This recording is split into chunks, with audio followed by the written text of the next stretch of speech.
ہمارے ذہنوں میں جو معیارات بیٹھے ہوئے ہیں وہ کیا ہے؟ کامیابی پیسے سے ہے، کامیابی جائیداد سے ہے، کامیابی کاروبار سے ہے، کامیابی شہرت سے ہے، کامیابی اقتدار سے ہے. یہ معیارات ہیں. جو جتنا دولت مند اتنا کامیاب، جو جتنا مشہور اتنا کامیاب، جو جتنا پاپولر اتنا کامیاب، جو حکومت پر پہنچ گیا کامیاب، جس نے بڑا کاروبار جما لیا کامیاب، جس نے بہت جائیداد بنا لی کامیاب. یہی ہے اصل میں ساری بس کی گانٹھ. جو تصور کامیابی کا ہوگا اسی کے مطابق آپ کی بھاگ دوڑ ہوگی، اسی کے لیے جد و جہد ہوگی، اسی کے لیے توانائیاں صرف ہوں گی، اسی کے لیے دن رات کی مشقت ہوگی. یہ ہے اصل شے جس کی یہاں نفی ہو رہی ہے.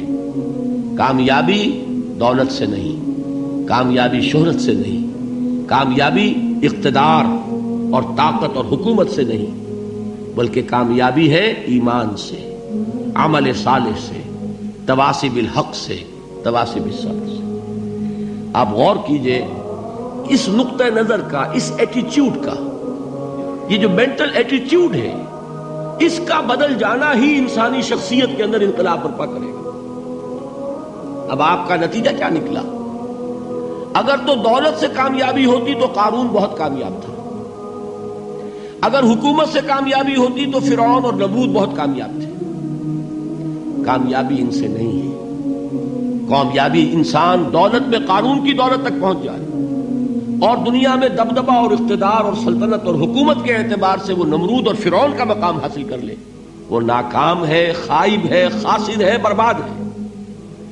اور ابو ذر غفاری کامیاب ہے، چاہے ان کے پاس کچھ نہیں تھا، جھونپڑی تک نہیں تھی، کوئی گھر نہیں تھا. حضور نے فرمایا ہے اللہ کے کچھ بندے ایسے ہوتے ہیں جو کسی محفل میں جانا چاہیں تو انہیں اجازت نہ ملے، جو کہیں اگر رشتہ کرنا چاہے کوئی ان سے رشتہ کرنے کو تیار نہ، کہیں کوئی سفارش کرنا چاہے تو ان کی کوئی بات ہی نہ سنے. لیکن اللہ کے ہاں ان کا وہ مقام ہے کہ اگر بھولے سے بھی کسی بات پر قسم کھا بیٹھتے تو اللہ ان کے قسم کی لاج رکھتا ہے. یہ ہے فرق. یہ جان لیجیے اچھی طرح. اس بات کا مان لینا آسان، اس پر سبحان اللہ کہنا آسان، لیکن اس کے مطابق آپ کے اپنے ذہن کا بدل جانا بہت مشکل. اس لیے کہ ہم متاثر ہوتے ہیں اپنے ماحول سے.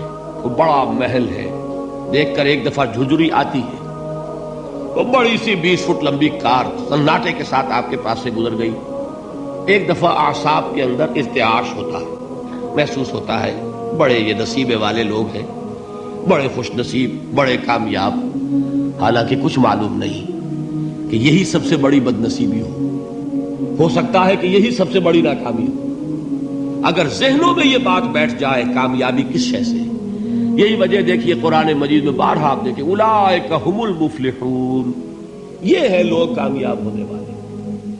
آج یہ آپ نے نماز میں وہ آیات سنی، یا ایھا الذین آمنوا ارکعوا واسجدوا واعبدوا ربکم وافعلوا الخیر لعلکم تفلحون. اے ایمان والو، رکوع کرو، سجدہ کرو، اپنے رب کی پرستش اور بندگی کرو اور اچھے کام کرو تاکہ تم کامیاب ہو جاؤ. تو کامیابی کن چیزوں سے ہے؟ یہ ہے سب سے بڑا سبق. یہ ہمارے دل میں اگر بات بیٹھ جائے، ٹھک جائے، تو زندگی بدل جائے گی.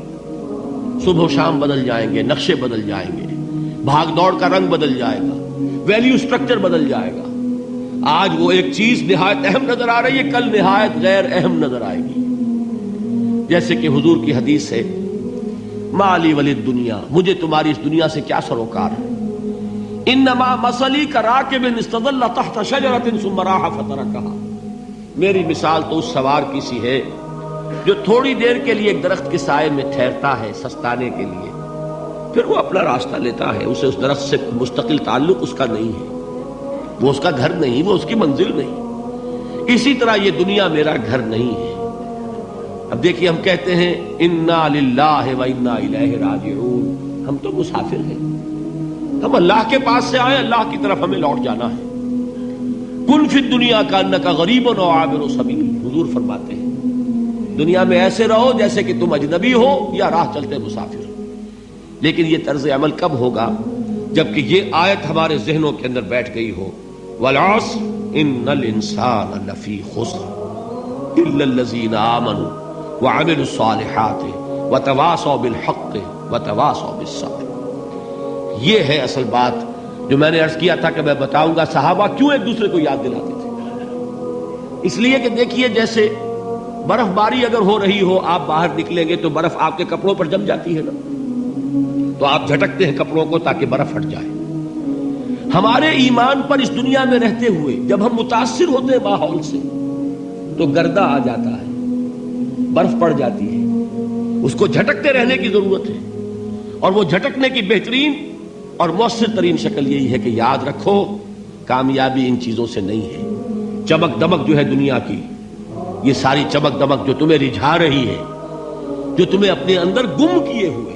یہ لفظ گم پر اقبال کا وہ شعر یاد آ گیا کہ کافر کی یہ پہچان کے آفاق میں گم ہے، اور مومن کی یہ پہچان کے گم اس میں ہے آفاق. تم گم نہ ہو کر رہ جاؤ، اس میں مبہوت نہ ہو کر رہ جاؤ، مرعوب نہ ہو کر رہ جاؤ. دنیا ہی کی محبت تمہارے اوپر ڈیرے نہ ڈال دے، تمہارے دلوں کے اوپر مسلط نہ ہو جائے. لہذا تازہ کرتے رہا کرو والعصر ان الانسان لفی خسر الا الذین آمنوا وعملوا الصالحات وتواصوا بالحق وتواصوا بالصبر. پھر یاد کر لو، پھر تازہ کر لو اپنے اس یقین کو کہ کامیابی دولت سے نہیں، کامیابی ثروت سے نہیں، کامیابی اقتدار سے نہیں، کامیابی شہرت سے نہیں، کامیابی جائیداد سے نہیں. کامیابی ہے ایمان سے، کامیابی ہے عمل صالح سے، کامیابی ہے تواصی بالحق سے، کامیابی ہے تواصی بالصبر سے. یہ چار چیزیں ہیں کہ جو کامیابی کے لوازم